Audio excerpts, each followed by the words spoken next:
guys, it's Brendan, also known as Australian ASMR.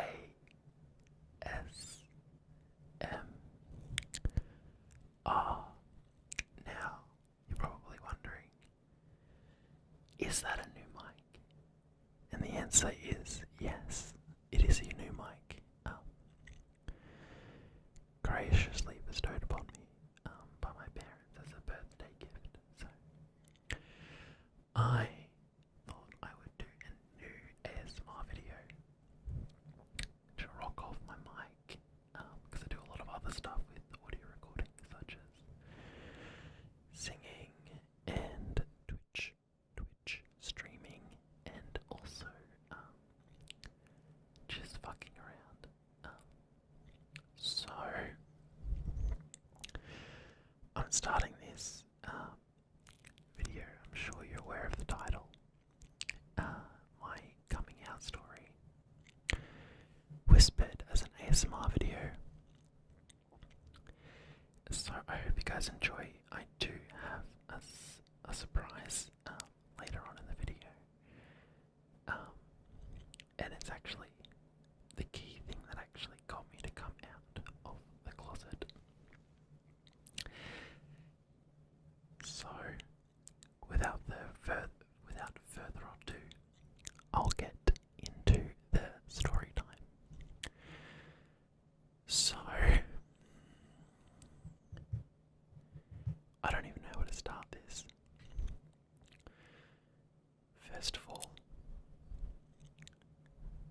I want to acknowledge that I did steal this video idea from a guy by Tyson ASMR. So if you like this video, you should definitely check him out and give him a subscription or whatever. His ASMR is pretty quality. I apologize for the sounds, the background sounds. I am filming in the middle of a thunderstorm. So yeah. So where to begin?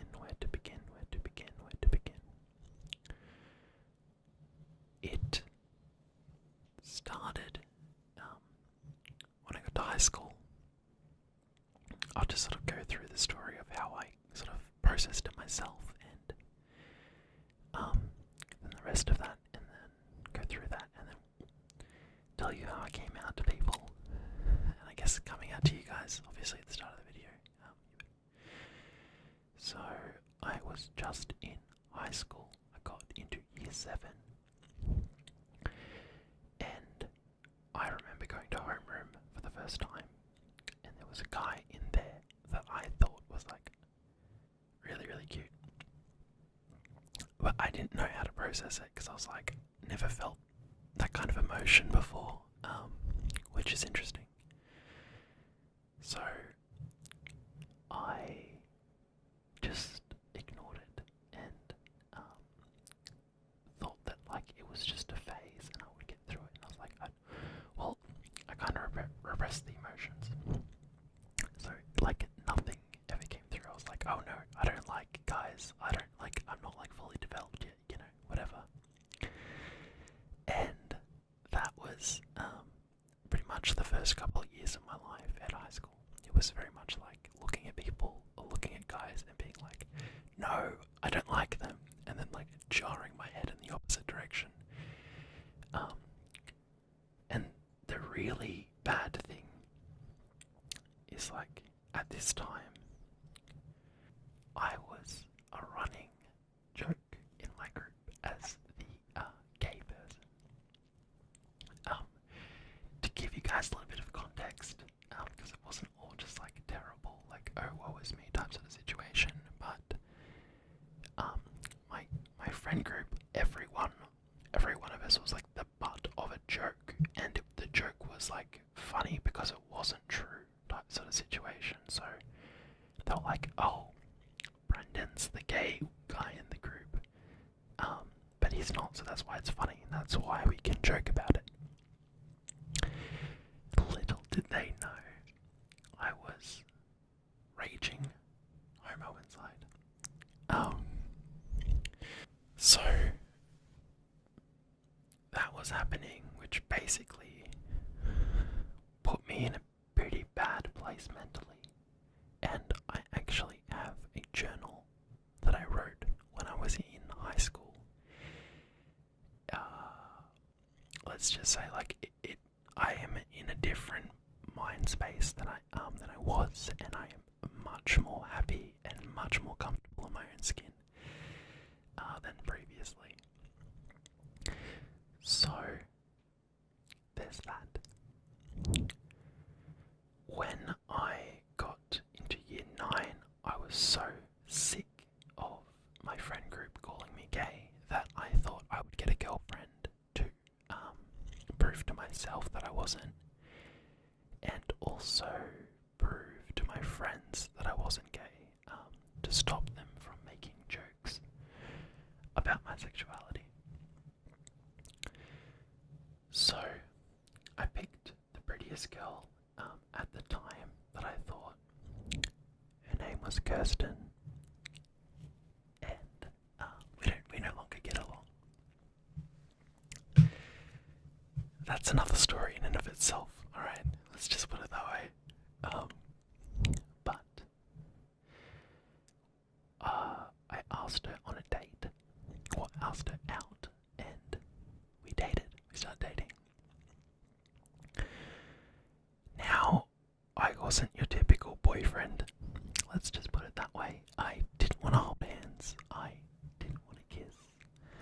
I didn't want to spend a lot of time with her. I knew she was pretty, but I couldn't love her, or I didn't find her attractive at all. And I remember specifically, this is really sad, but one night I came home from school and I sat in the shower and just cried because I was like, I can't love women, and I just, like, the amount of pain that caused me. I was like, I can't love this beautiful lady that I think is like pretty. So we broke up, and I would always like to not hold hands and kiss and that sort of stuff. I was like, well, I'm OCD and I don't like holding hands or whatever, or kissing because it's gross, and I don't like sharing DNA or whatever. So I would make up excuses not to do things a normal couple would do, and I would basically just put it down to me being OCD and having OCD. Not to throw shade at anyone who does. It just was an excuse I used to not spend time with her or do normal things. So 2 years pass, and up comes the HSC, which is, for people who don't know, the high school certificate for Australians. And a part of that, we needed to write a narrative story about belonging, and a angsty teen, Brendan, decided to write a angsty teen story about being gay, and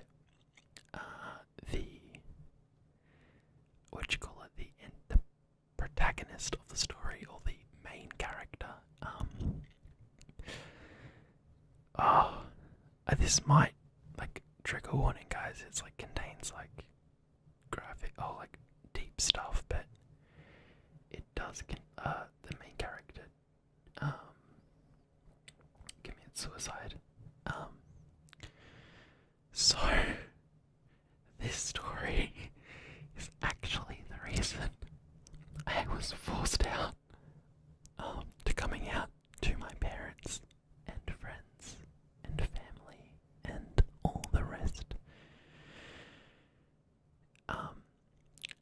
Well, I lie a little bit. I told. So at the start of year 11, or the end of year 10, I told two of my close friends, Ellie and Millie, and I used to confuse them all the time, and I still do. And like, it was never any judgment from them, and they accepted me for who I was, and they were actually like over the moon. I think, from what I can remember, I sent them a text message, and then we Skyped all night. We used to Skype all night. Anyway, that's besides the point. I'm channeling my inner Karuna Satori. Right, tangents everywhere. Tangents everywhere. Tangents everywhere. Alright. So, I wrote this story and I'm gonna actually read it out on camera for you guys to listen to. I apologize for the teen angstiness of it all. It's pretty bad, and I feel so bad that I had to give this to my teacher, my therapist, and my mom and my dad to read. I just want to die inside, thinking about it. Not literally, I'm like perfectly fine, it's just so cringy. So, I hope you guys enjoy, and I'll tell you the ramifications of me handing this story into my English teacher after we read it. So I've got it up here. It's called It's Not Your Fault, Roland. This is actually based off a guy. You know what? I actually just forgot a major part of the story before we read this.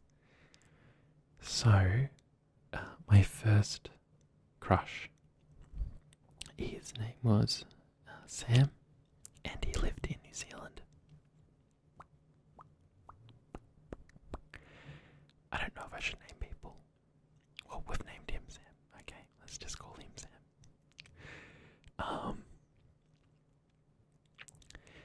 And I told him I liked him. We met. I'll give you a little bit about backstory behind it. But we met playing an online Lego game back in the day when I was really young. And we ended up playing Minecraft together and a whole bunch of other games. There was a group of friends in Australia that we would all play with this New Zealand group of friends in the small town of Rotorua. So I met them online, and we used to play games all the time. Anyway, I met Sam through them, and we got talking heaps and stuff. So one day we were talking heaps, and I ended up confessing my love for him over the internet. Yeah, so that was a thing, and he basically was like, "Look, I like you as a friend, or I like you, but like not that way. Don't freak out." And such is life.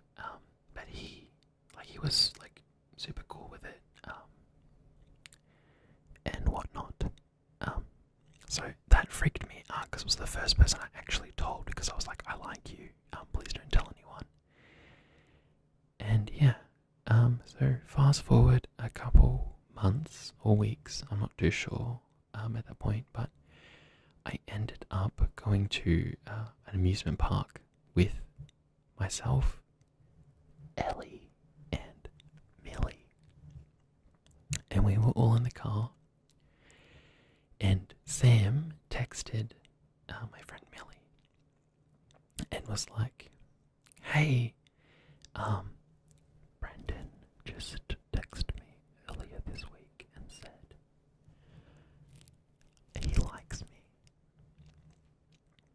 I was next to Amelia in the car when this message was received, so I looked, and she was like, "What the hell? Sam just told me that you said you loved him." which got me really freaked out because I was not ready to tell anyone at this point how I felt about guys or like in general. So not even my best friends. I was like, I haven't come out to them yet. And I was like, oh, and to put it into perspective, Sam was known for being a bit of a jokester, a bit of a prankster, and sort of like stirring stuff up. And that's what I liked about him. He was very quirky and just funny and sort of goofy. And like it was always fun when you were around him. Or like would talk to him or whatever. Anyway, so he texted Millie saying that I liked him and stuff. So I immediately, because I was there, I was like, oh, he's just being stupid. He's just being like quirky or whatever. I didn't actually say that. And like Millie believed me, because one, I'm like closer friends with her than he was with her, and that, yeah, like, and like he had known bit for being a bit of a quirky person anyway, so she kind of just took that into consideration. I was honestly terrified at that point. I felt like someone had like shoved me out into the open, and like I like the cat was out of the bag sort of situation. I was just freaking out. But nothing actually came from it, and like the next like time I was able to message Sam was was not a pretty conversation I had with him. I was actually really upset. Anyway, fast forward 3 years, and like me and Sam are on good terms now, so we're not actually like, how do you call it? Like fighting or anything or whatever. He just lives in New Zealand and he's doing his thing. He's a cool guy. He's a really cool guy. Anyway, I get back to the teen angst story. So, this story is actually based off the second person I liked at high school. And I'm not going to name this person. Let's just call them, I don't know, what's a random name? Hayden. Let's just call them Hayden. So, or Roland. It's actually even better because Roland isn't the person's name either. But it's called It's Not Your Fault, Roland. So let's just get into it. I apologize for the cringiness. It's a teen angst story, so it's not going to be good, and I wasn't a particularly good writer either. So let's just get on with it. Alright. I might just read this in soft spoken just because it's a little bit easier. So. Ugh. I hate artificial mornings, I thought to myself. Like the rest of my depressive life. As the dim holographic sunrise crept up upon me, filling the room with its lucent beams. I wiped the insignificant amount of sleep from my eyes, then roll over into the safety of the warm, crinkly sheets.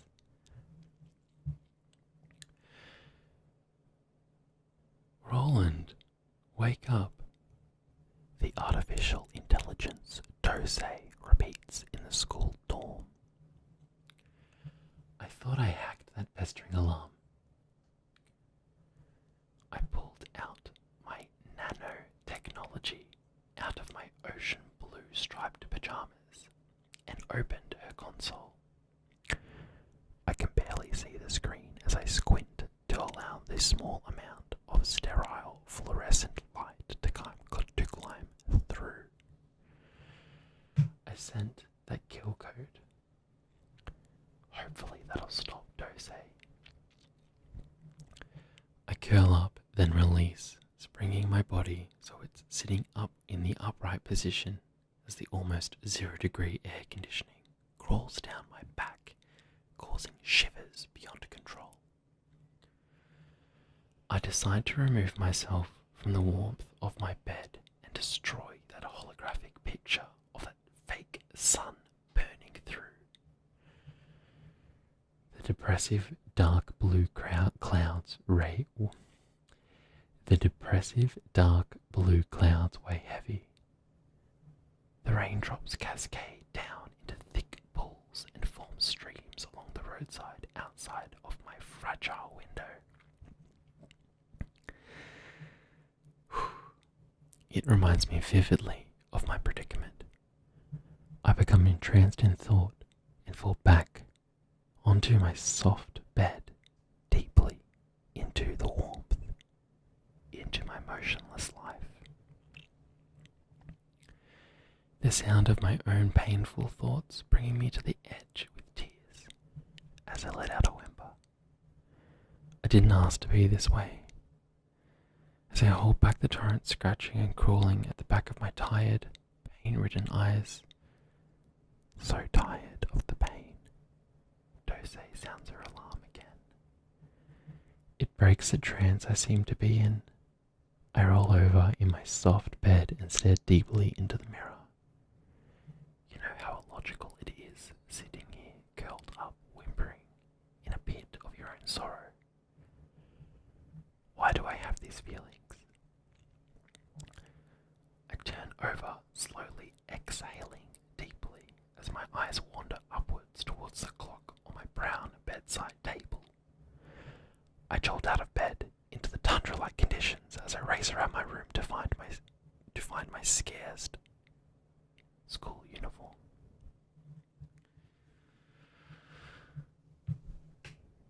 Knock, knock. Roland, it's John. Are you in there? Would you give me just 12.54 seconds, as that is the approximate amount of time for me to be properly dressed? I thought in a condescending tone. I opened the door. John was leaning up against the pale white wall that looked as if it had been replastered 4 times. He was approximately 4 meters away, brushing his fingers through his hair. The bell clatters. It echoes through the halls of the school. John lifts his head cautiously and gives me a small grin. Come on, we'll be late for class. He grabs my bicep and shoves me down the pasty white hallway. I notice one of the lights flickering as if it were off a horror movie. We came to the light blue sliding door. As we approached it at a fast speed, John pulled me through the door. We came to a halt. John's hand slid down mine from my bicep to my hand, and I thought to myself, if he only knew. The class then proceeded to burst into hysterical laughter as our hands quickly repelled each other like magnets with the same pole. As I sat down, I began to completely understand everything the teacher said as Miss Triads started her usual idiotic stupor of information overflow. I knew I would just sit here for the next 6 hours entangled in my own thoughts and what they thought of me. As I had finally reached a state where I looked interested in the topic, yet I was sleeping on the inside. When John nudged me, I felt my balance tip. The falling sensation caused adrenaline to rush throughout my body. My muscles violently constricted and released. What the hell, John? I shouted. Thank you, Miss Triad said. I wittily replied, You're welcome. She began to curl up her face as if she'd just sucked on a lemon. Just as I wished for the day to end the pain, the bell began to clatter away again. This would have to be be the first time in a century that bell was a decent thing to hear. John asked me as we were leaving the classroom if I wanted to go for coffee. As much as it caused distress inside me to decline his offer, I just turned and sighed because I knew tonight would be the end of this. I walked back with my shoulders slouched as I knew this would be the only thing to stop my pain. I closed my door. The torrent of pain began to seep out through my eyes. I swallowed deathly tasting chemicals. I felt it start to burn my insides. I fell over onto the floor. The colours dissipated from my eyes, and then there was black. My last thoughts were of him brushing his fingers through his hair. I saw those blinding white lights once again. I felt a sharp pain as if a needle had been placed inside my arm just below my bicep. The colour began to brightly fully fill my eyes.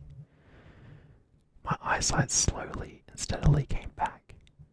I saw a room of what seemed to be a hospital, so white, so sterile.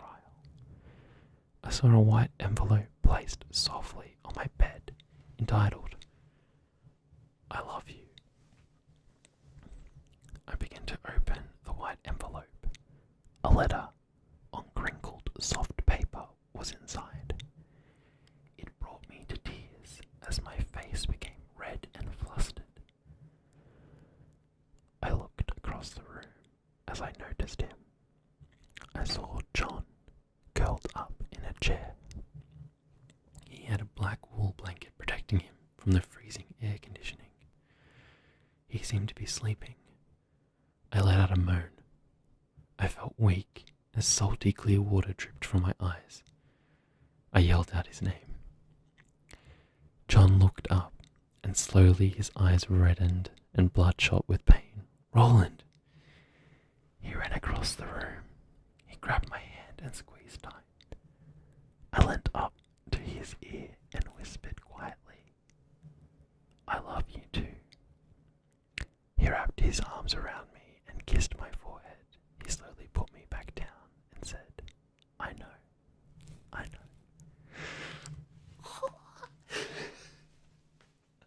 I'm dead.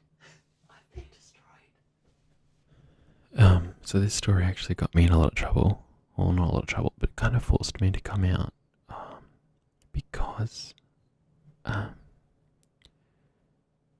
teachers, when they see stories like this, and especially because my one, when I first presented it, didn't have the ending where he was in hospital.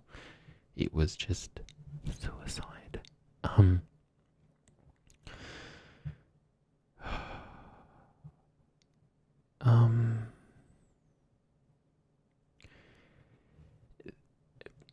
Let's just say that they've seen stories like this before, where it's like come from a personal place, and they can kind of tell that it's coming from a personal place. When you write stories about that, and then they also include suicide. Yeah, this story.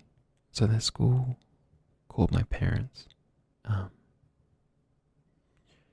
then my parents read the story because they were kind of like. And then my mum knew something was up, so I'm just like reliving this like wild. So then they took me to a counsellor, or to a psychologist, someone who could prescribe medication.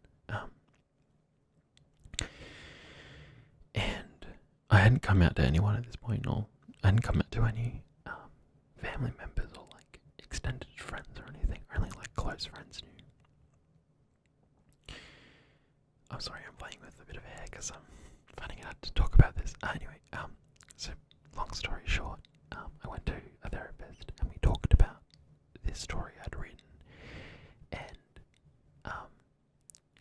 we talked about a couple of other things as well that I was going through, and I ended up coming out to the therapist.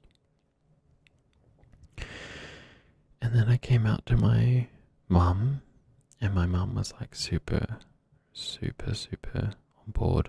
Like, she was like fine. Like I didn't experience anything like bad or anything. Like I've heard some coming out stories from some other guys, and it's just been like really intense. For the most part, like I've never actually been targeted.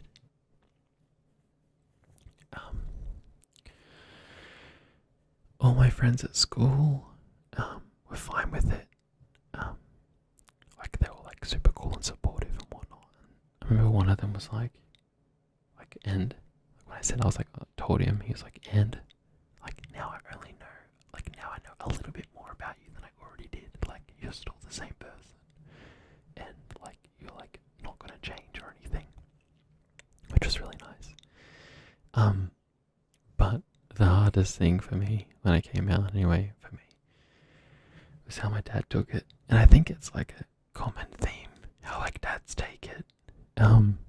But he just looked at me and was like, I guess I'll have to deal with this. And like, I just remember seeing the look on his eyes, or the look in his face, and just like the disappointment and like upset and just annoyed, whatever. And I'm not throwing shade or hate or anything at my dad. Like, he does his best and stuff. That's all I can ask. And he loves me. It's not like he doesn't love me and stuff like that. But a lot of the time, it just feels like our relationship doesn't really go anywhere. You kind of just like swept under the carpet sort of situation. So I don't even know how I'm gonna feel if I get a boyfriend and like I have to like take him home to my family. That's gonna be like a fucking terrifying thing. Anyway.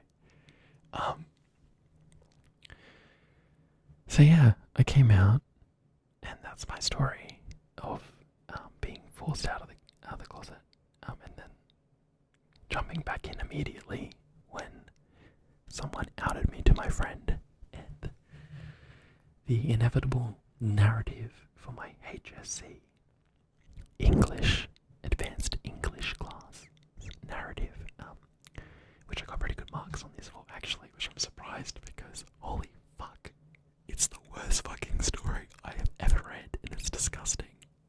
No one needs to support this. So with that being said, guys, that is about all I have today for you. I hope you like the new background. I've spent ages making this look nice. I like got everything gross off my little thing there and bring it closer so you guys can see my skulls and whatnot. I know I'm really inconsistent with uploading videos, and like I'm sorry about that. I've got a couple things in the works. I've been thinking about doing a roleplay, and I'm just interested to see how it's gonna go. But I used to be, anyway, I'm not gonna spoil it, but it is to do with a previous job I used to have, so, and a lot of people do roleplays of it, and they get it wrong.